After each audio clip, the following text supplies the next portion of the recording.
Fraud Storm Investigators, what can I do for you?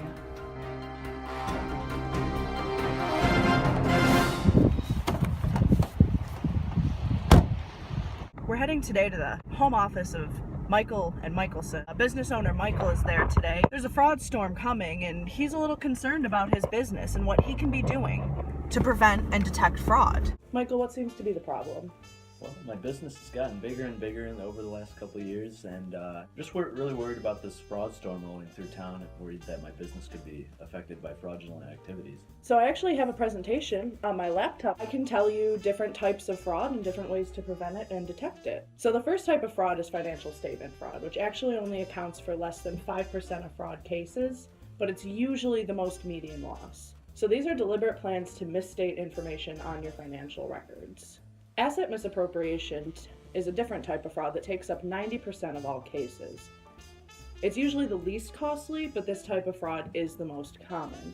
It's employees that are trying to steal your company resources. They're going to be trying to steal cash, they're making fictitious expenses on your books, and they're stealing non-cash assets like your inventory, any supplies that your company has on hand. Corporation fraud, that's the last kind of fraud.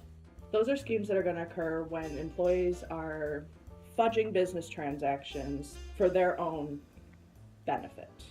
Corporation fraud can include bribery, extortion, or conflict of interest with your employees. So a great place to start for preventing fraud is your internal controls in your business. Making sure that one employee is not doing every single job.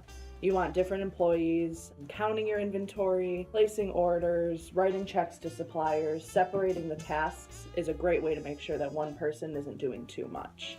Rotation of employees doing certain tasks throughout the week is another great way to prevent fraud. While one employee might work through their paid vacations and seem like a really loyal person, that could be a sign of fraud. You want to make sure that one person isn't spending 3-4 years on the same activity. Rotate your employees around. If they're committing fraud, they don't want anybody else sitting in their chair looking at their computer knowing that they're doing it. Little day-to-day things to prevent fraud are also key in your business. Make sure that you're changing your passwords regularly. You're going to want firewall on all of your computers. You're going to want some type of way to monitor everything that goes into the computers from your employees. Once you have a fraud risk policy set, you're going to want to make sure to spread awareness to all of your employees. If they know that Big Brother is watching, they're not going to want to do anything wrong. Now, in the case that fraud does slip into your business, making sure that your employees are keeping documentation of everything is the most important thing. Looking back at records, receipts, bank deposits, all of these things are going to help you catch fraud if it's happening in your business. Your financial statements are going to tell you everything. One of the easiest things that you can do is just run a horizontal analysis on each one of your accounts. Take the dollar change in your accounts from year to year and divide that by your base year, and that'll tell you percentage-wise how each of your accounts are growing, and if anything's out of proportion or seems too low, that can be a sign of fraud. As long as you follow all those steps, take everything that I told you, you should be pretty good at preventing fraud from getting into your business and detecting it if it does. Thank you.